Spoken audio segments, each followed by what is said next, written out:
We would celebrate the re-election of the King Chad himself, Bukele, by looking at some of the insane shit that people are posting. Because I think that'll be a lot of fun, and we'll take a peek at it. So let me just get this ready, and we will begin. So, who is Bukele? Let's just look this up. El Salvador. So, El Salvador is generally regarded as having had the highest crime rate of any country, I believe, on Earth. Let me see here. Homicide rate. I think it was the highest homicide rate on Earth, to be honest. Um, Let me just give me a second. Let me just look this up. List of countries by intentional homicide rate. So it was. Let's see here. Where's El Salvador? Yeah, so El Salvador is down to 7.8. Let me see what it used to be. So I think it used to be like 100 per 100,000. I think it was the highest in the world. Oh, let me see if I can find by country 2020.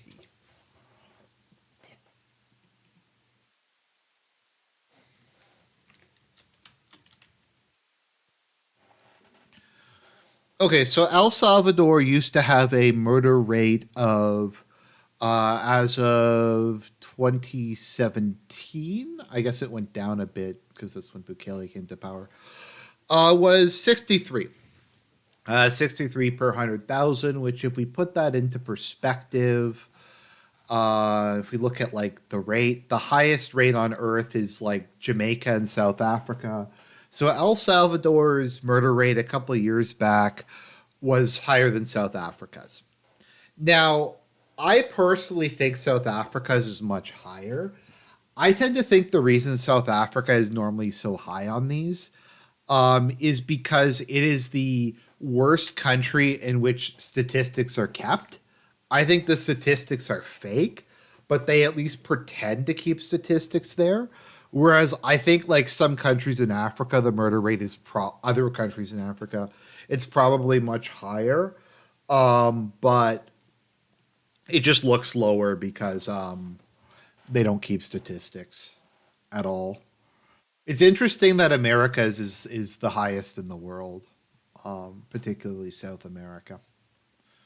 So let's see here. I'm just trying to find. Okay.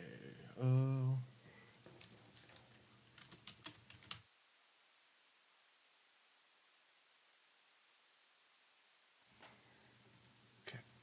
So the homicide rate in El Salvador per 100. Okay, so I've seen a couple different stats. Okay, so before Bukele came to power, the homicide rate was something like 50 to 100. It looks like it depended a lot on the specific year, um, but it fell really dramatically. Okay, so in 2015, you know what? Looking at it, it's probably because of COVID. Because I'm looking at this and I was wondering, I thought it was higher than that, but it's probably because of COVID is the reason why it was lower during this time period, or something like that. So anyway, so yeah, so El Salvador had like by a significant margin the highest crime rate on earth, and then Bukele came to power, and he immediately began this massive crackdown on crime. From my understanding, what they originally they did was, so cartel members have tattoos, and cartel members, to my understanding, kill people who have tattoos who aren't cartel members. So when Bukele came to power, he just immediately he issued a crackdown in which they arrested everybody who had a tattoo, and they were all put into jail. And the crime rate went from uh, like before he came to power. Let me see. When did he come to power? Uh, 2019. It went from being like 83 per 100,000 to 7 per 100,000 to 2.4 per 100,000. So let me see. Where's El Salvador now? So El Salvador's murder rate is now like let's see what let's just go by let's just look at okay, let's go by because I'm not sure. Let me just see here. Homicide rate El Salvador 2023. So the claim is that the homicide rate in El Salvador is 2.4, which seems really low. Um, Even based on this. So it's 2.4 as of last year. In 2022 it was 7.6. So let's just see what countries that compares to. So United States is 6.4. So within the first year of the gang crackdown, um, basically he brought it from like the worst country on earth to like America levels. Like America's not like that not good for a first world country, nor is like Russia. But there's a big difference between being America or being Russia or being Chile and being like South Africa or Honduras or Lesotho or Jamaica or something like that. The funniest thing about Jamaica is Jamaica is one of the most violent places on earth. And there's this idea that like Jamaicans are chill or whatever. It's like the highest crime rate on earth, and it's probably the most anti-gay country on earth. That's not a Muslim country. Um, but Jamaica is not chill at all. Yeah, man, smoking weed and killing peeps. Let's see here. Okay, so let's go down. Um, Weed, bro. Okay, like as I was saying, like I don't believe that Niger's murder rate is 4.4. There's no fucking way it's that low. So, like when I say South Africa has the highest of a country where they pretend to keep statistics, I like it's probably like higher than this, significantly higher than this, but they at least like make an effort. Whereas in Niger, I really don't think that they're keeping statistics like at all. I also have to wonder for some of these countries if they how they count things. Like, does it include political violence or not, or terrorism or things like that? Because I'd imagine I could see some of these countries, like I could see Iraq, for instance, there being more people who die in like being killed by militias or ethnic cleansing or something like that than are killed by just normal murders. So I don't know. So let's go down here. So El Salvador's crime rate is now lower than. Uh, okay, there's no way Ukraine's is that low. That's there's no way Myanmar's is that low. How do they even get statistics for some of these countries? Like Myanmar is in the middle of multiple civil wars. How do they even collect a murder rate? Also, do they just not count like when the army like just wipes out a village? I guess that doesn't count as crime. Doesn't count as murder. Um, See, okay, so at the moment it's like it's about the same as Canada's at the moment. It's reached like Canada levels of murder. Now, I could kind of see um is a death in a war not a murder? No, I'm not talking about like I would say like when the Russian and Ukrainian soldiers are killing each other. That's not what I mean. I mean like if a militia like if ISIS goes into a village and just kills everybody in it. Or not even ISIS, like just some random Shia militia goes in and kills a bunch of Sunnis, or a bunch of Sunnis go and kill a bunch of Shias, or stuff like that, if that counts as murder or not. on statistics like this. Obviously, you can't count stuff like from an actual war, even a civil war, as murder, but it does kind of make you wonder.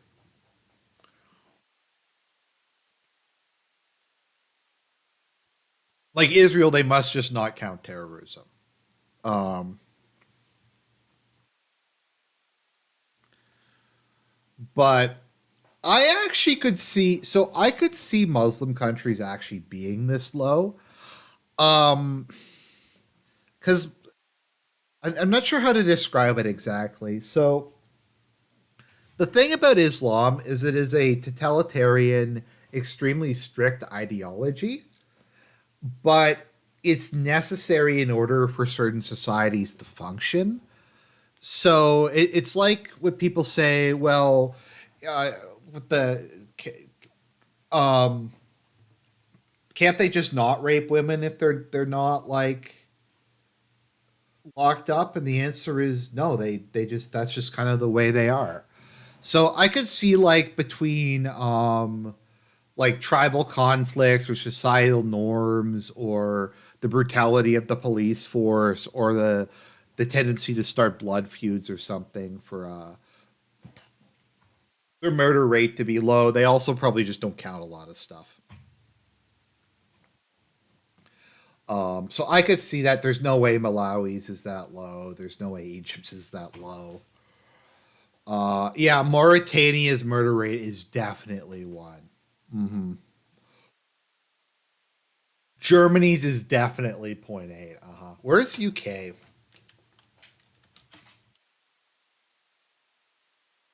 I'm gonna call bullshit on that.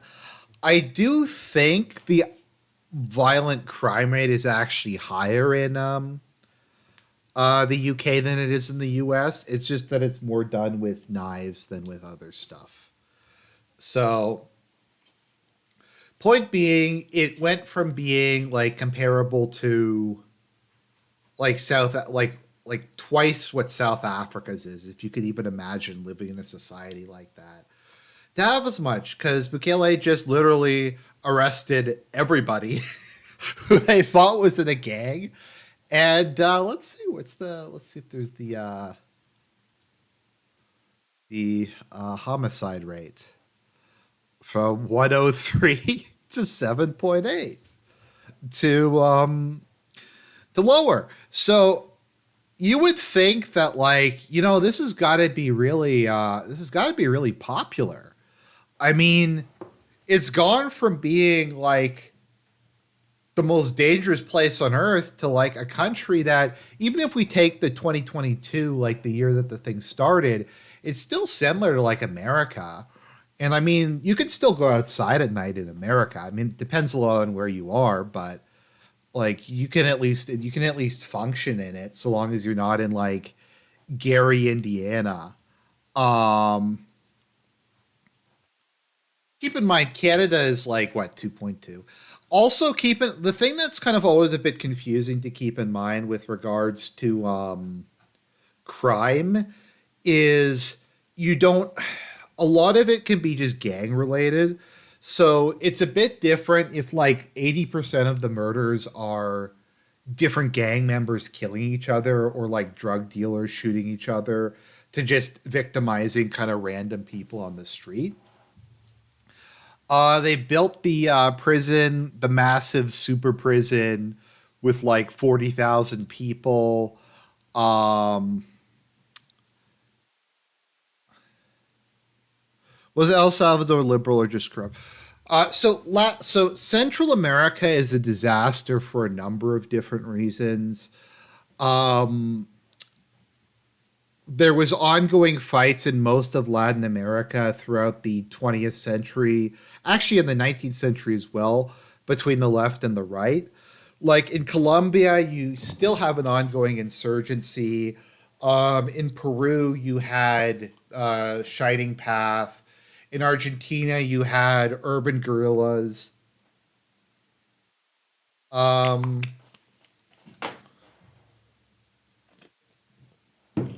Most of these countries, they they you had constant war going on between the two, between the left and the right. You also had scenarios where there was the oligarchs and the peasantry. Latin America is probably the most unequal place in the world, in the sense that in Africa there's like a ruling class and then there's everybody else. In Latin America there is a sizable upper class and they basically just control everything. And I remember when I was reading about it, when I was learning about it back in school, they said like something that the upper class would do there is they would just pay corrupt government officials to give them deeds to like land that farmers had held in perpetuity for like thousands of years. And then they would force them into being sharecroppers and stuff like that. So you have a an oligarchy that is incredibly corrupt and brutal. You also have just, I mean, the demographics are just really bad because there's the demographics are good enough to create wealth, but they're bad enough to have bad demographics, to have bad crime. Like to me, in order for crime to be really, really bad, there has to be something to steal. Like once a society reaches a certain level of shit, you'll have like bandits and stuff, but there isn't really much of a point in running like a gang or running a cartel or something because there's nobody you can sell anything to. Now, as part of the whole left right wars, what would often happen is different groups would form death squads. So I'm sure most of you have heard of death squads. So death squads in Latin America are primarily funded by the middle class and upper middle class. Now, in the case of some countries like Brazil, the purpose of the death squads is they pay off-duty cops and off-duty police officers to just go and kill cartel members and like street kids and stuff like that. And in some Latin American countries, this is how the average like middle class person survives: is they just pay death squads to call the middle class. They also will pay death squads to kill communists. In Colombia, this was a big issue where they had the auto self defense.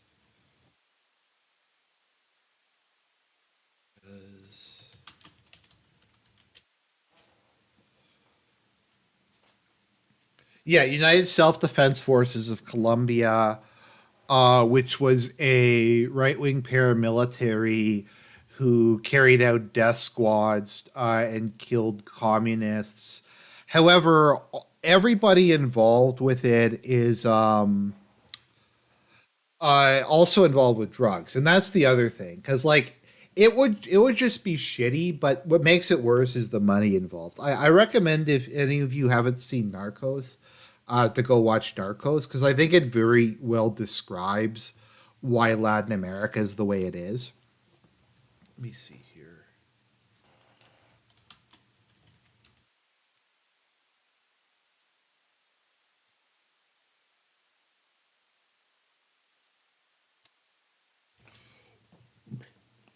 So get more to the Bukele derangement syndrome. I'm just trying to explain this a little bit.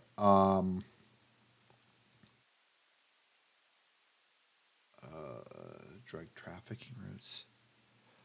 Okay. So America is an extremely wealthy country that has a very large appetite for drugs. All kinds of different drugs: cocaine, marijuana, heroin, all that kind of stuff. Now, where a lot of that stuff is produced is in Latin America, specifically in Colombia, because there's large parts of Colombia that are beyond the ability of the government to control. So, like large parts of interior Colombia are controlled by communists or other guerrillas, or like the United Self Defense Forces, and they finance themselves primarily by producing drugs and exporting them. And in a lot of cases, because Americans pay so much money for drugs, and these countries are so relatively poor, these people are fantastically wealthy. Like if you've watched Narcos, at one point, Pablo Escobar offers to pay off basically Colombia's international debt in exchange for a amnesty. Like they had so much money, they were just burying money because they couldn't find anywhere to even like put it. They were just burying like millions of dollars in the jungle. And so you have this gigantic amount of money flowing through all of these poor countries, and there's only so many different places it can go through. Now, Costa Rica, from my understanding, is a well run. It's the nicest country in Latin America. I think they have a pretty effective police force. I don't think the cartels are that big there. Panama, I think, has a semi effective police force. Nicaragua, despite being a communist country, the the KGB there or whatever they call them actually apparently do a pretty good job. So even though Nicaragua is a socialist shithole, the cartels don't really operate there that much. So what you have is it goes from Colombia to El Salvador or Honduras or Guatemala and then up through Mexico and across the southern border.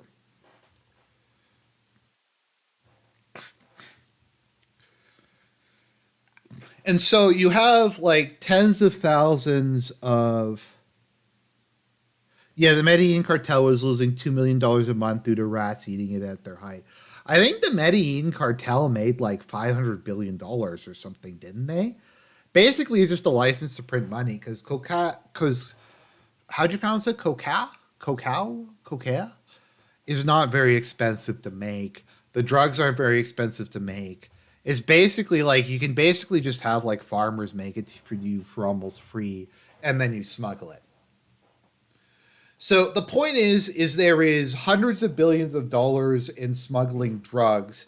Most of these drugs are grown by far right or far left militias, paramilitary groups, other shady people that operate in countries where there's little rule of law, or just large portions of the country outside of the city are basically just anarchic, and it flows through all these countries. And so you have all these just really shady dudes who are better equipped and are better funded than the central governments in a lot of cases. I think at one point Guatemala, like MS-13, I think controlled like. Let me see here.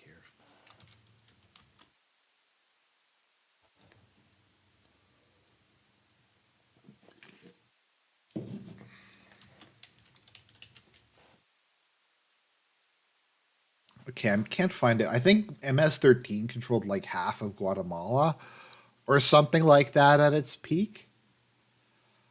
Um, yeah, like they like in Mexico when the government attempted to in Latin America, a lot of the far right people are pretty shady. Um, Also, they'll just be it's yeah. Okay, so MS-13. Okay, so when the Mexican government decided to so Mexico had been ruled by the PRI, the Institutional Revolutionary Party, for I think it was about 80 years. It was from what like the Mexican Revolution in the 1910s to uh 2000 and something when Vicente Fox came to power. So the PRI lost power. PAN came to power, which is like a Christian Democratic Conservative Party, and they decided that they weren't going to take any bribes anymore, and they were going to actively try to resist the cartels. And this led to the Mexican drug war, where basically the government attempted to crack down on the cartels, and the cartels wound up basically they just beat the Mexican government, and the cartels basically just killed people until the government gave up and stopped and left them alone. Now, all of this is like completely ancillary to the point of this stream, but my point is that's just kind of what it's like in Latin America, and that's what Bukele was up against. But Bukele was a Chad, and he just said, "No, this isn't going to happen. What we're going to do is we're going to crack down on it." So his approval rating was about 90%. Of El Salvador approved of him. Basically, everybody in the country um, wasn't a cartel member approved of him. I mean, think about this for a minute. The crime rate falls like 95% overnight. Like it, like people were suddenly able to go outside again. Like in areas where the like gangs just controlled the entire downtown, it was just like gone. Um, Bukele is actually also pretty. I think he's pretty based on yeah, he's also pro life. Uh, yeah, Bukele said the Legislative Assembly will not decriminalize abortion, legalize same sex marriage, or legalize euthanasia while he's in power. Marriage is between a man and a woman. So I believe he is an Arab. I'm not sure if his family is Christian Arab or Muslim Arab. I believe he is a Christian, but yeah, basically Bukele is just really based. So he was reelected, and we had the election, and he won reelection with 83% of the vote. I don't think that it was like a rigged election either. I think he's just Bukele. Yeah, I'm pretty sure he's Catholic. Al Qaeda ancestry is some Muslim. Okay, I couldn't remember. Just something I was reading about him. So yeah, so he got reelected with 84% of the vote. As far as we can determine, there was no election rigging. Just people like him. And so almost immediately since this stuff started happening, the media has been going after him. They've been saying, let's just see here. Let's see what the media is saying. Uh, After Bukele's crushing unconstitutional victory, what's next? So to get along with term limits, because okay, so there's one term limit in uh, El Salvador, but you can run for non-consecutive terms. So I think what he did was he resigned like a month before his first term was over, so his vice president became president, and then he technically wasn't running a it again. World's coolest dictator. Let's see what Time Magazine has to say. Bukele claims El Salvador presidential reelection. Let's see here. The self-described. Oh, does he call himself the world's coolest dictator? Oh, okay, maybe he does. I guess that's a joke.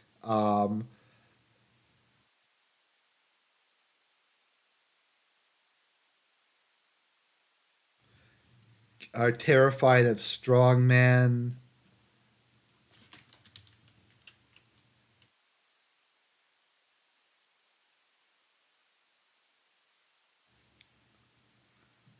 I'm just seeing here. Here we go.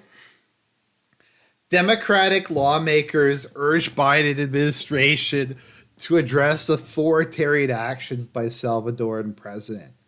We write to express concerns regarding democratic backsliding and an increase of human rights violations in El Salvador. These concerns are especially pressing, in which he's running for an unconstitutional second term. Of course, it's Ilhan Omar. Although you'd think she'd be like on board for another Arab. the framework for tens of thousands of arrests without due process, including that of U.S. citizens, targeted harassment of political opponents of the government, human rights defenders, environmental activists, and others. Has overseen militarized harassment of the legislature, a significant erosion of judicial independence, and the de facto criminalization of civil society. Um, this is coming from the U.S. Aren't they bragging about how like isn't like aren't they bragging that Trump is facing like 92 indictments or 92 charges? Like I don't know if Bukele's done anything near what like Biden's done to Trump. Like if you want to talk about countries that like are actively trying to get like how about the like the GOP shit of trying to get Trump removed from the ballot in a bunch of states? That is like I don't think Bukele did anything nearly that crazy. Um, this with the elections approaching, this crushing of dissent and restrictions on multi-party democracy has extended to the arrests and arrest warrants of political opponents, including these people. Much of these persecution has been done with the active complicity of El Salvador's judicial system. What are the odds that the people who got arrested were corrupt or were on the payroll of the cartels? Probably pretty high. I mean, the fact that the murder rate did actually go down 95% or whatever does seem to imply that, yeah, most of the people they arrested were probably that. It's a let's see here, is only able to run due to a ruling made by judges appointed by lawmakers from the president. Okay, so let's read this.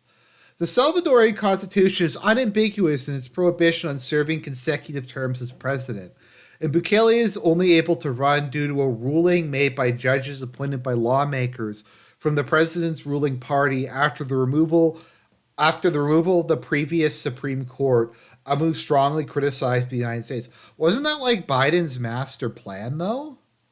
Like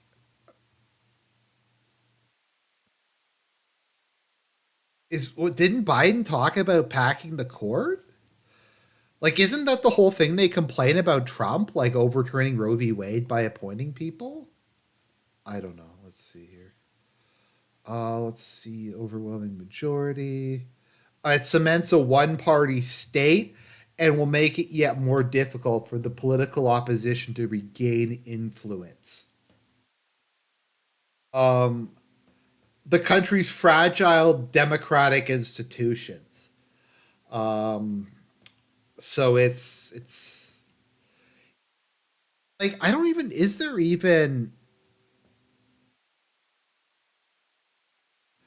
there any evidence that there was fraud? Let's see here. Allegations of fraud. Um, wait a minute. There is no electoral fraud. What am I thinking about? Electoral fraud doesn't exist. So no, it was 100% legitimate.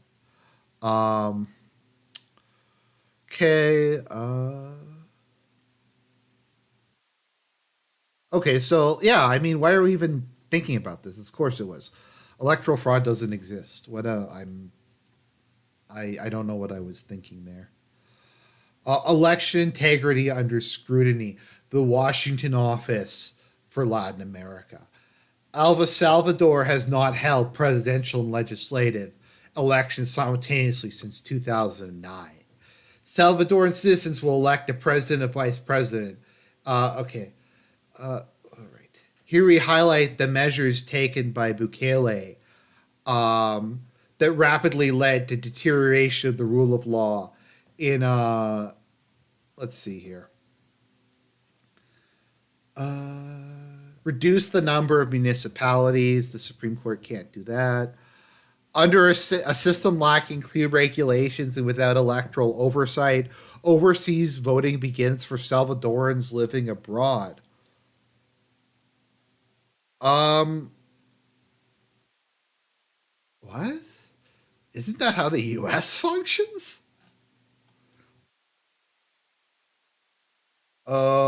The Legislative Assembly reduces the number of deputies. Announces his run for re-election. The Legislative Assembly, all votes abroad count for the Department of San Salvador, which has the highest number of undecided legislative seats. Like, so that's the like the conspiracy is that they were allowing El Salvadorans living abroad to vote in their presidential elections. Presumably, these people are at least citizens. I mean, the Democrats want non-U.S. citizens to vote in U.S. elections. Um, that is so base that they impeach the Supreme Court. I hate impeach. I hate Supreme Court. Um, Supreme Courts. Let's see here. So unconstitutional reelection, absence of checks and balances. There's a high concentration of power in the hands of current president, which maintains control of the legislative assembly with 55 of 84 seats. So like if we read a lot of this, it's basically just saying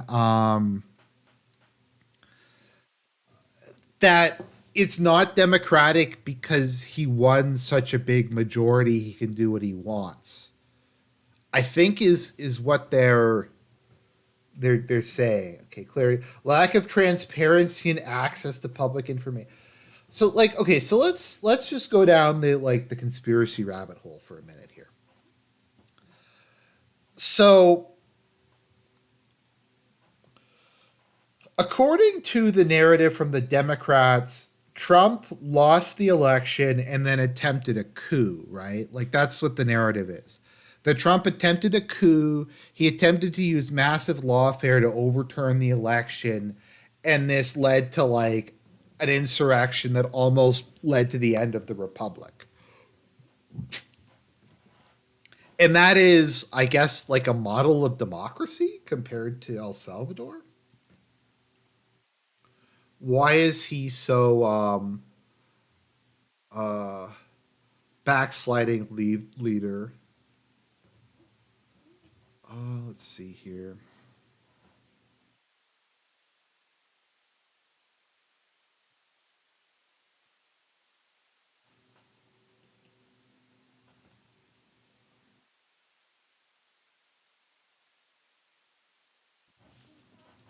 Bukele boasts about how 1% of the population, the country's population, is in prison. Make a new facility that contains 40,000 inmates. Amnesty International warned of a deepening punitive and repressive focus in the area of public security and the systematic use of torture and other abuse against prisoners in penal centers. His approval rating stood at 91%. Uh,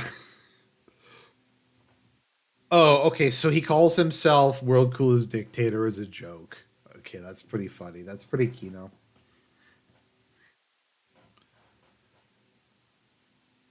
Uh,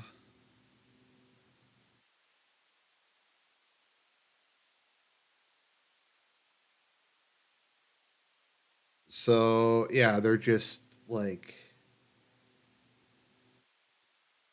I don't know. It's evil somehow. El Salvador's democratic backsliding. Countries across the region must raise the alarm about the long-term impact of of curbing citizens' rights. Like guys, you got to step up your game. Like you have America has the NSA, you have the Patriot Act. Like if you're going to have a police state, at least arrest some fucking criminals. Like I don't know. It's the worst of both worlds. Yeah, Salvador's murder rate has plummeted.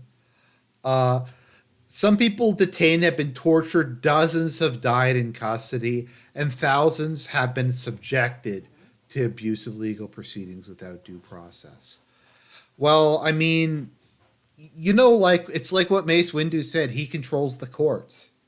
He's too dangerous to be left alive. He can't have a trial. Latin America has already seen the negative approach impact of his approach to governing.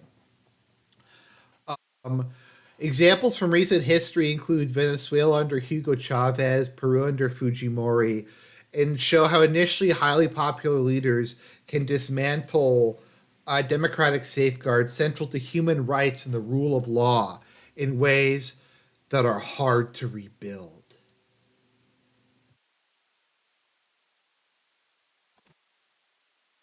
Leadership one is Bukele's, although another is that many leaders are struggling to effectively address violence and organized crime in their own countries. Criticizing someone for policies that appear to provide a popular and seemingly easy fix to one of Latin America's key concerns and proposing an alternative that addresses complex root causes of violence may seem politically unattractive.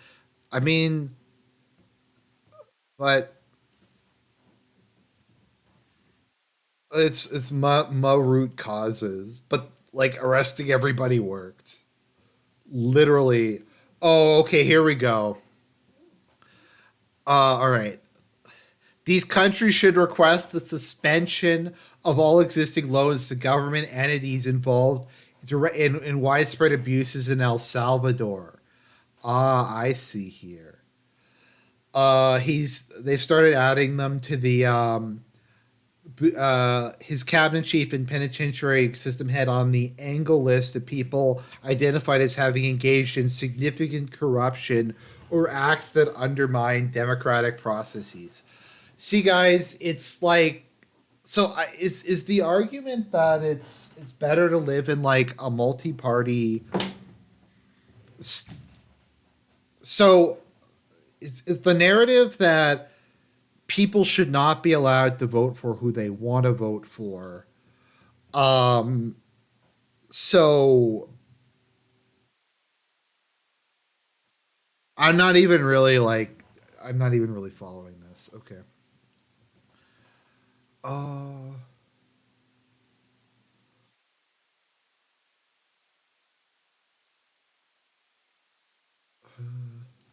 yeah, it's basically a lot of this is just saying, oh, let's see here.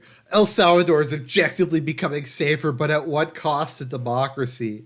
El Salvador has become the most dangerous country in the world. The course of 2 years. Let's see here.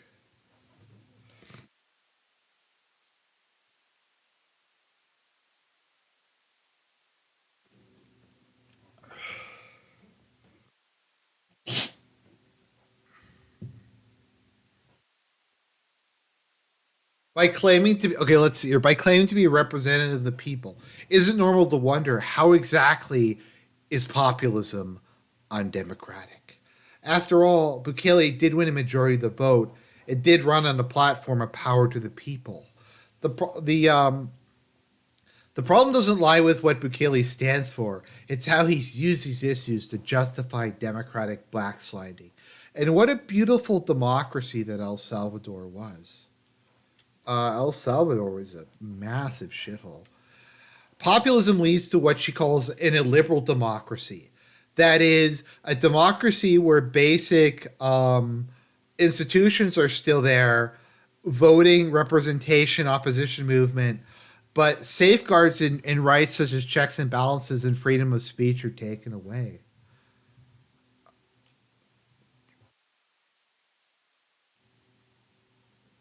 What? Yeah, Kate, you make a good point. Like, wasn't the narrative that these countries are so shitty, we have to allow in an infinite number of people from these countries? Um, he implemented age limits, dismissing. Okay, let's see here. Waging an information war. According to Mueller, populists often seek to portray themselves as a direct representative of the people. To do this, they actively seek to undermine public trust in the media. So I guess what they're saying here is like people shouldn't be allowed to criticize the media. Like they're above criticism. Bukele achieved this by dismissing independent media as fake news. Independent media. How much do you want to bet independent media is like owned by oligarchs? So-called independent media, because like don't I like if we're gonna use the like literal definition of independent media, don't I technically count as independent media? I don't know.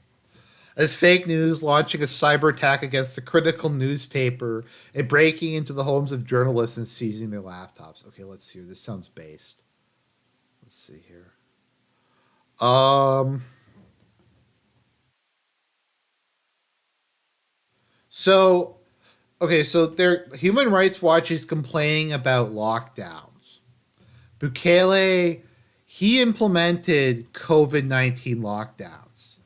And we're against COVID-19 lockdowns, and we've always been against COVID-19 lockdowns.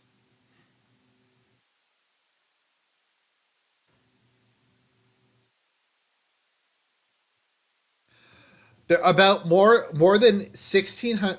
Are they on? Are these? Oh well, it's Kenneth Roth. I mean, are they honestly attacking El Salvador for harsh lockdown policies?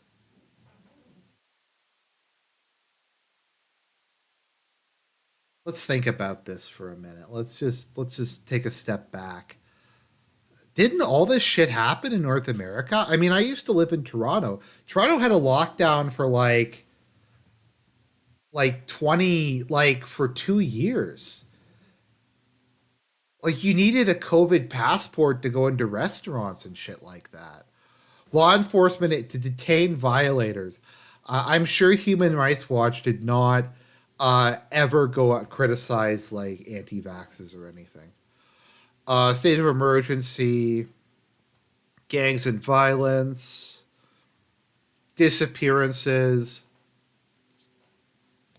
From January 2014 to 2019, police registered over 12,000 disappearance victims, including more than 400 children, uh, including gangs in the police. Few cases are about. Like, what does this have to do with anything? Like, they're just bringing in like some random thing that happened when he wasn't even president. Uh, Wait a minute, what's this? Okay, this looks based. Abortion is illegal under all circumstances. Providers face prison sentences of 6 months to 12 years. According to the latest available statistics, over 150 girls and women, mostly in impoverished areas, were prosecuted between 2000 and 2011. This isn't even when he was in power, so I don't know what they're talking about. For what lawyers say was, activists say were obstetric emergencies. Evidence of a questionable autopsy procedure known as the lung float test to support claims that the fetus was delivered alive. But don't these guys support post? Don't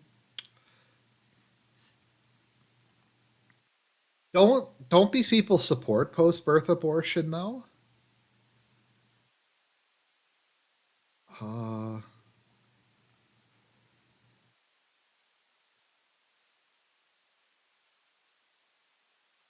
Criminal gangs have attacked women and girls with disabilities with high levels of impunity. So then why are we saying that he's like okay, so the the gangs rape and kill disabled people and so we're including this as part of a hit piece against Bukele. Okay, that makes sense. Has also created false narratives online. Uh, Bukele has been able to win the support of younger Salvadorans. Uh, yeah, I mean, so like once again, from sharing memes to using colorful language, he's won support of the younger people. I love how this is like a nefarious thing that like, and this is like something that Trump does.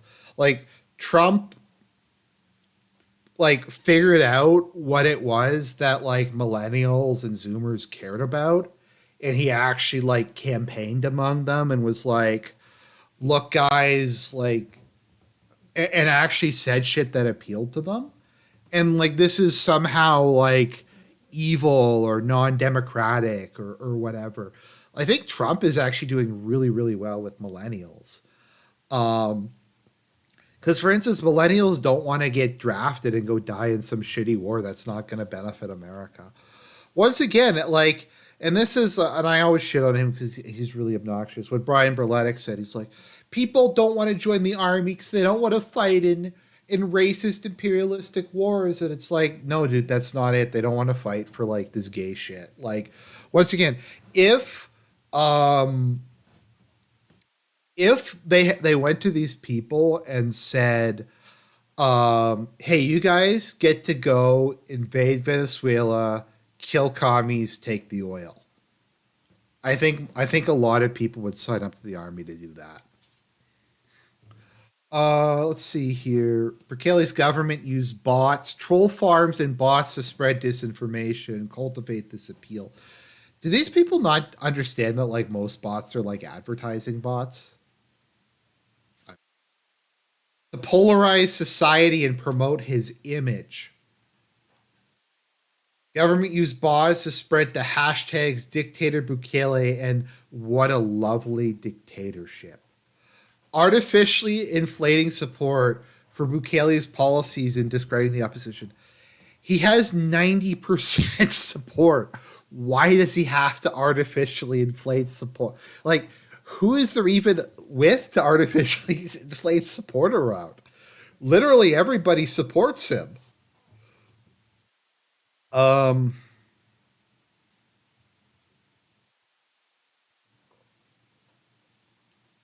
Basic legal rights levels, all of them have remained in prison. Deepens democratic backsliding. Oh, of course that the Heritage Foundation, these F slurs are they gonna shit on him? Uh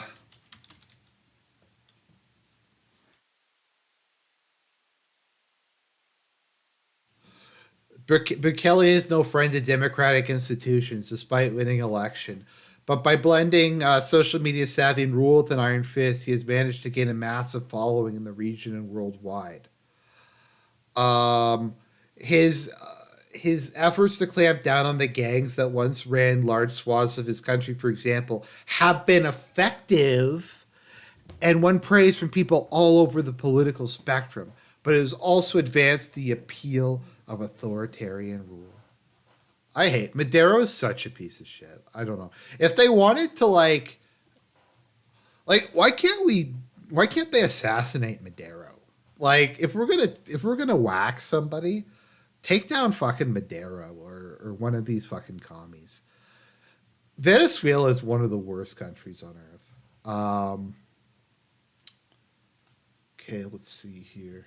Infects state of exception makes women collateral damage.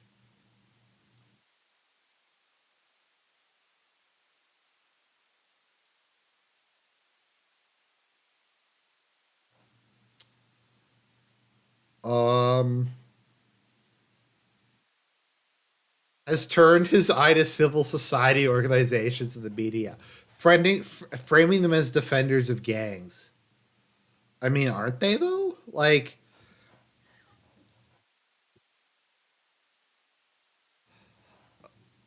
yeah. So Johnson, like, why is this authoritarianism appealing to people? Why is it that people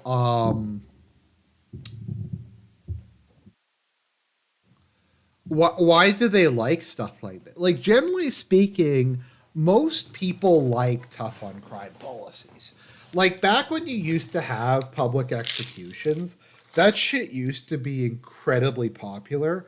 People love that.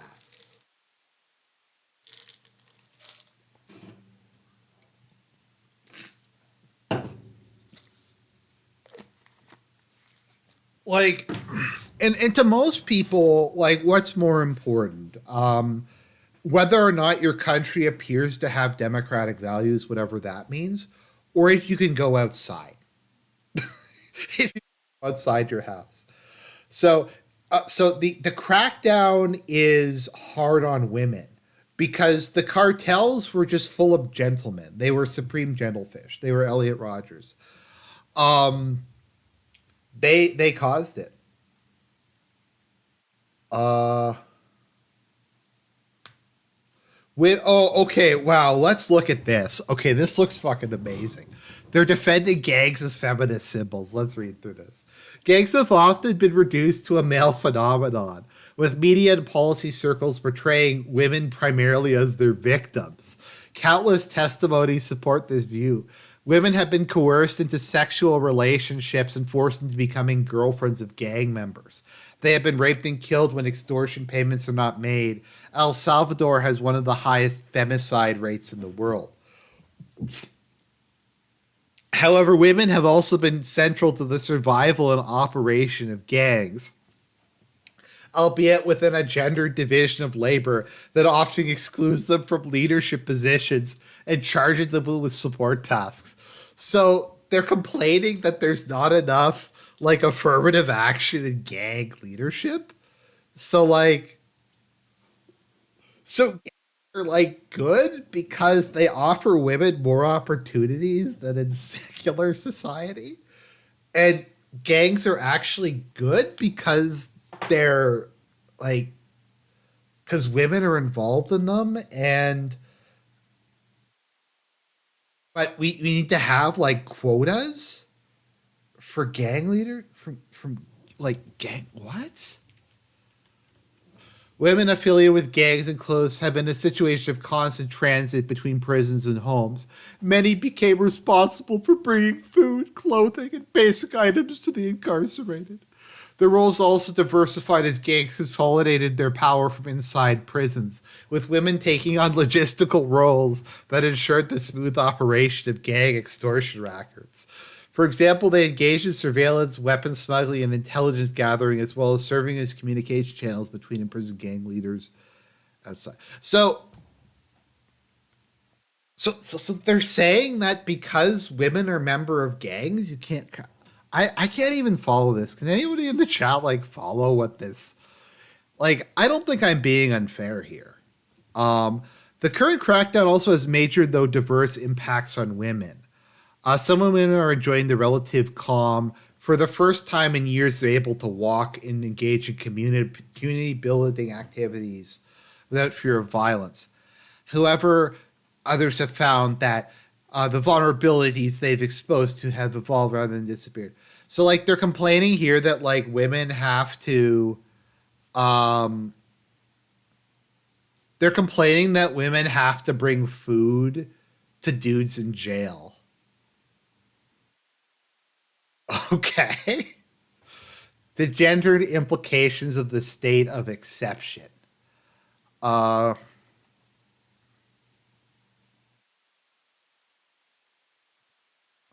we were afraid of gang members, and now we're afraid of groups of soldiers. It brings a false sense of security.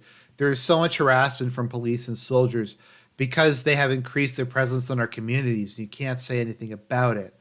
The army has been deployed to patrol her streets.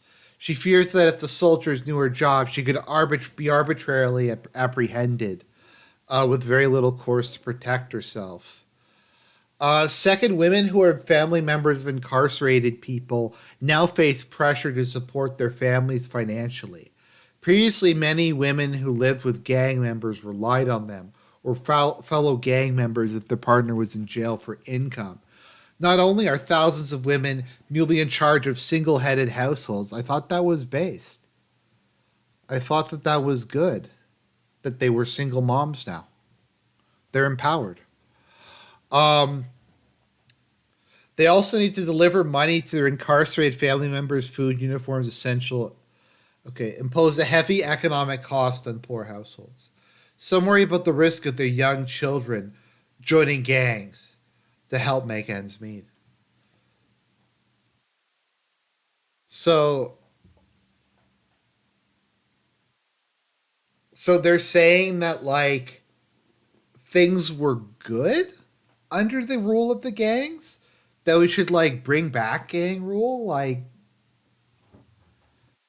Now they need to go outside their homes to earn an income. I thought that was based. They often have to leave their children unaccompanied at home. They fear their daughters may face sexual violence. They also fear hiding intrafilm their children left unsupervised. But I thought that was a good thing. Plus the budget. Okay. In one interview, one woman who works for a human rights organization revealed there are only two functioning women's shelters in the entire country. Okay. Has not. Okay, so somehow arresting 70,000 gang members did not decrease violence against women. Meanwhile, women who have spoken out against the government's human rights abuses report they've been harassed, doxxed, online, and stalked by state forces. They now aim to maintain low profiles. Some have ceased their more publicly facing advocacy for women's rights. What, like, but, like, okay. I can't even. What is this? The high cost of democracy. Okay. Let's see here. What is this? No, that's Human Rights Watch. Okay, so and that's the Heritage Foundation, and allegedly conservative. Let's see here. George W. Bush Presidential Center. El Salvador needs a strategy to restore civil rights. Demands human rights first. Um, we need to sanction it. We need to take Bukele down. We need regime change. Uh, we need regime change.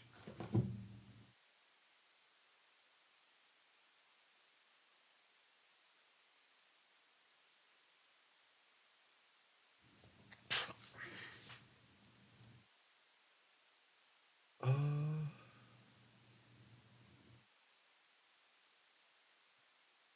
Amid criticism of his war on games, what criticism of his war on gangs? Uh, they say we live in a dictatorship. Ask them what they think of our government. Uh,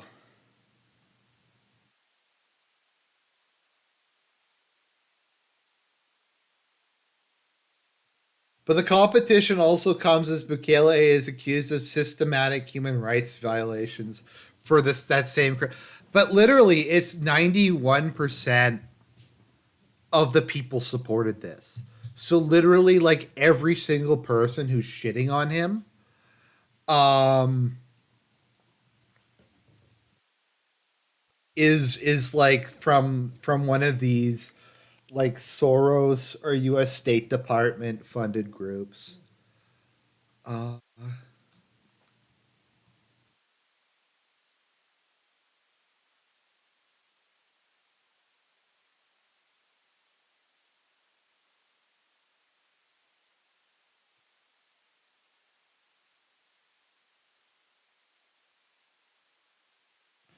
Crackdown on gangs. Of course, the Guardian.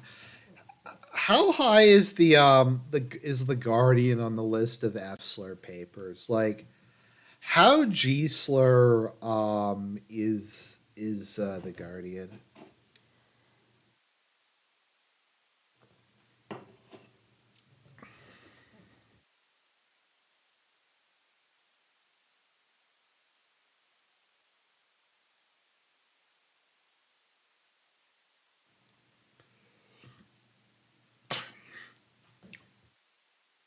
Was El Salvador um was El Salvador even like a democratic society? I seem to remember. Let's look at the democracy index before Bukele became prime president, and let's see what this like amazing uh society that El Salvador was. Okay, so El Salvador, according to Democracy Watch has become more democratic, or is a lower score better or worse? No, a lower score is worse. Okay, so it's gone from being like a corrupt democracy to being a slightly more corrupt democracy. So I guess that's the democratic backslide right there. What's America at these days? Oh, the United States has been downgraded to flawed democracy because of Trump. Oh, I like how it started in 2016 too. That's amazing. Syria, North Korea.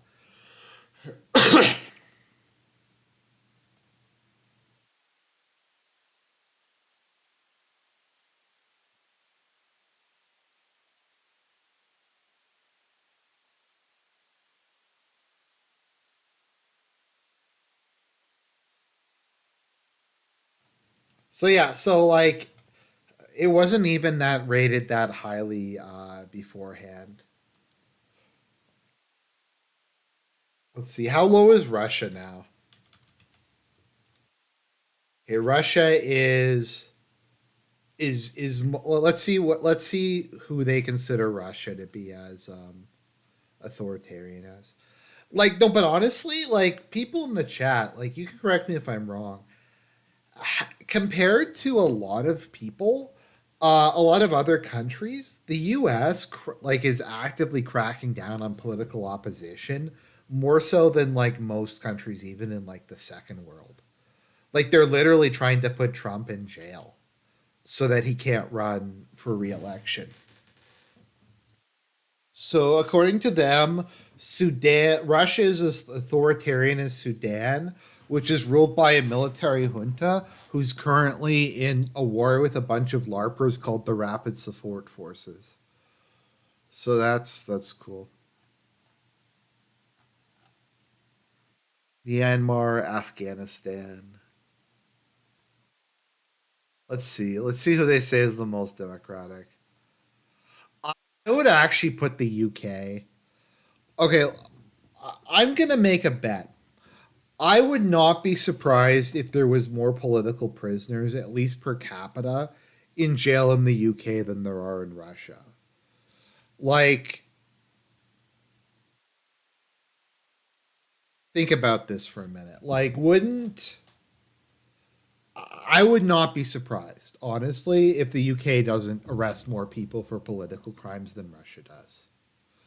Um, Once again, let's see here. Next UK election.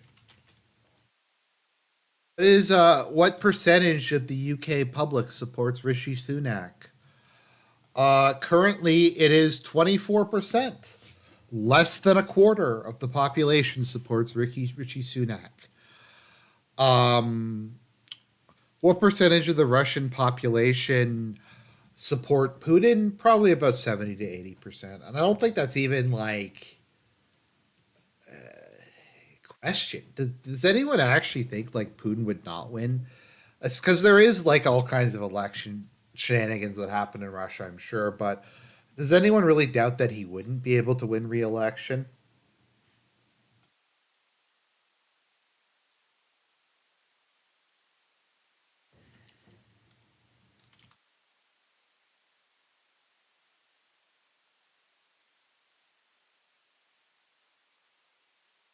Yeah. So the um the Hungarian government, because the Hungarian people like Orban and he keeps raising re-election, froze $30 billion. They just stole $30 billion from Hungary because that's just the way it is. Um, the Orban government did not fulfill the necessary reform. Like, if you look at people who like countries that are France is really politically oppressive, especially during like the yellow vest thing and the aftermath. Um,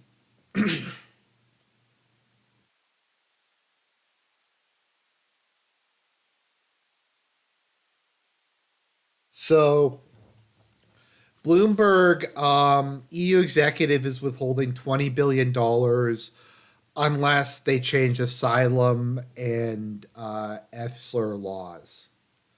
Because that's how democracy works. Because the Hungarian people, they aren't allowed to vote. That you don't get to vote, Hungarian people. You don't get to vote.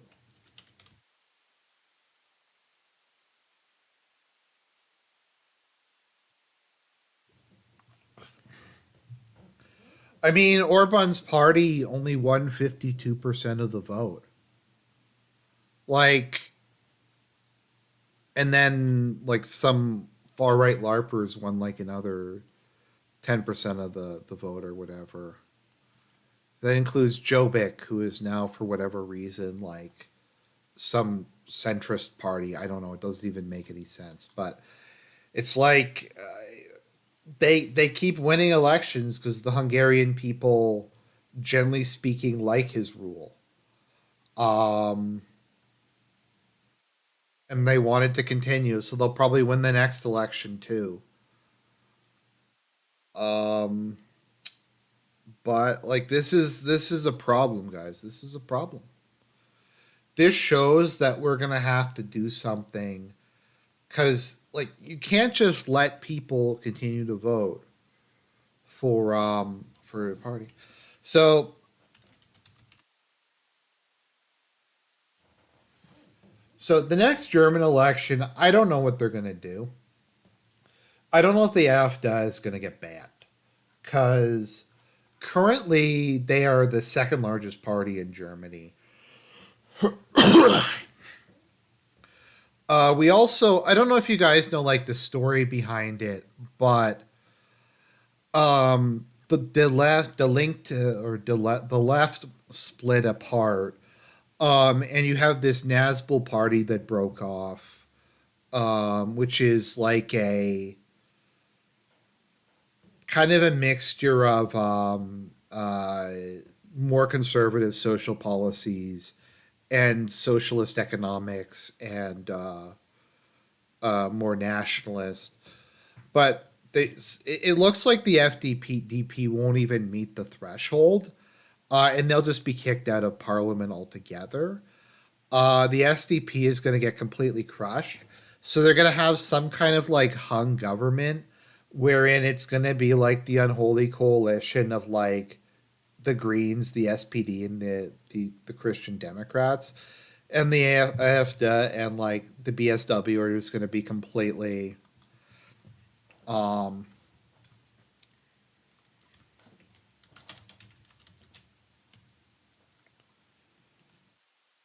uh, to save democracy. Okay. Banning parties to save democracy.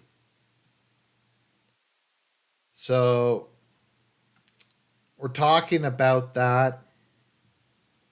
German court rules AfD, a suspected threat to democracy. Domestic intelligence agencies can now tap communications and use undercover informants to spy on activities. This in no way sounds like what the Stasi did. Yeah, like anyone remember what happened to Golden Dawn and how they arrested all of its leaders and shut it down? Yeah.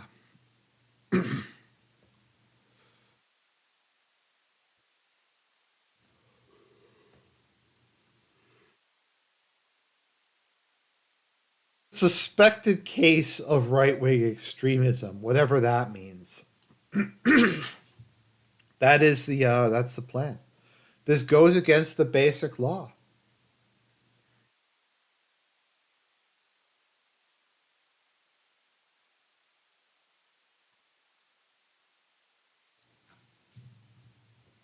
We just can't. We can't allow this to continue to happen.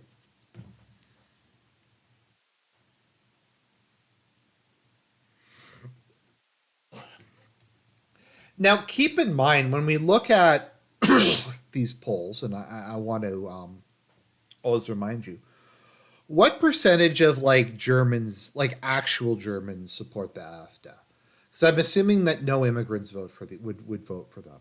So it might. I don't recall what percentage non-European Germany is now, but it's probably higher. Like if we look at France, I would not be surprised if in the next election, a majority of the actual French people vote for the National Front. I would not be surprised at all. Uh,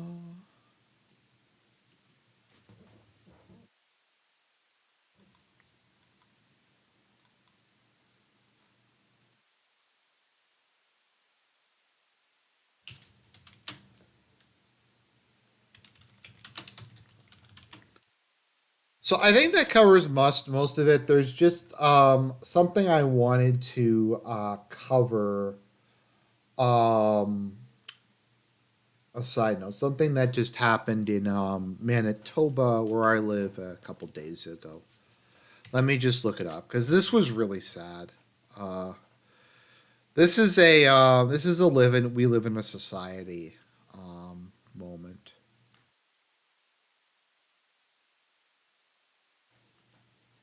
Here we go. You guys ready for a we live in a society moment to end this off? She just wants to die in peace. Manitoba woman with incurable mental illness upset medically assisted death, not an option. That's from the Winnipeg Free Press. After medications and treatment for mental health, which kept Kathy von Berkshire going for 20 years, stopped working 5 years ago. She had only one thing to live for, knowing that soon she could receive a medically assisted death with her family at her side. On Thursday, news that the federal government would not allow euthanasia to be made available for people with mental illness until at least 2027 came as a blow.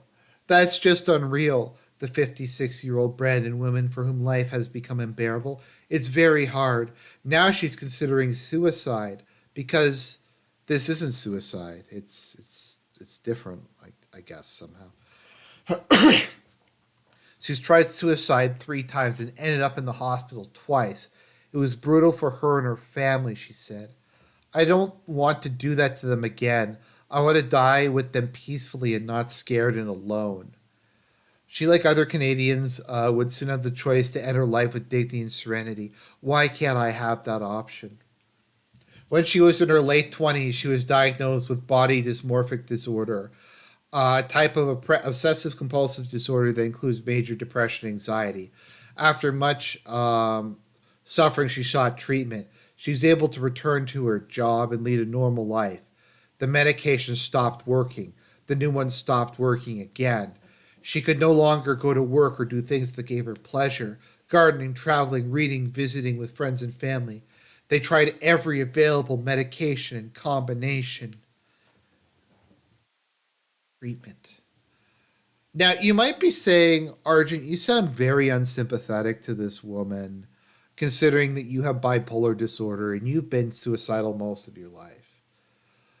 Well, I sympathize, but and this is the position I've taken pretty consistently on euthanasia, because I've had members of my family who have died slow, horrific deaths from old age, like dementia, blindness, just seeing their minds break down. And part of me wish that they could have been euthanized, because just their life was horrible. But I've never supported it because is this a road we really want to go down? Do we really want, like, this is the mother of all slippery slopes? Do we really want to open the door that, like, mental illnesses are incurable and therefore we can just start, like, gassing people? Like, it's fucked. It's upset me because it's not classified under a physical ailment, even though my brain is part of my anatomy. And my brain is sick, she said. My brain doesn't make serotonin. It's lost the ability the chemical to make me happy. Um, I feel sense of profound loss every day. Um,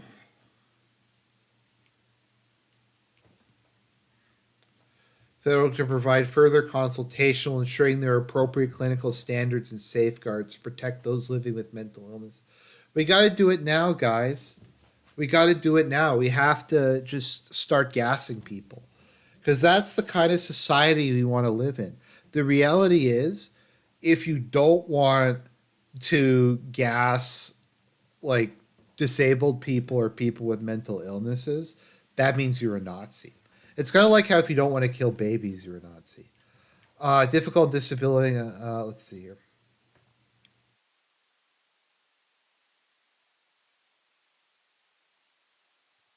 Submit their feedback.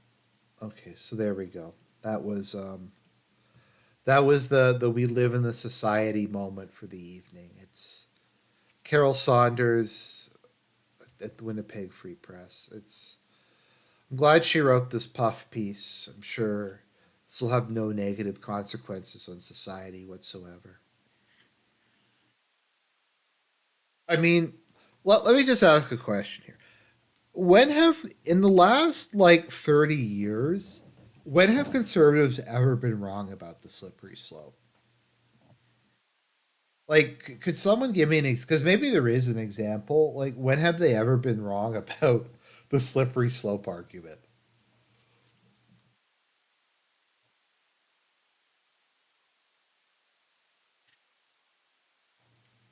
Because I honestly can't really think of any. It's not off the top of my head. Anyways, I'll let people post in the comments. That's the stream. I hope you guys enjoyed it. God bless.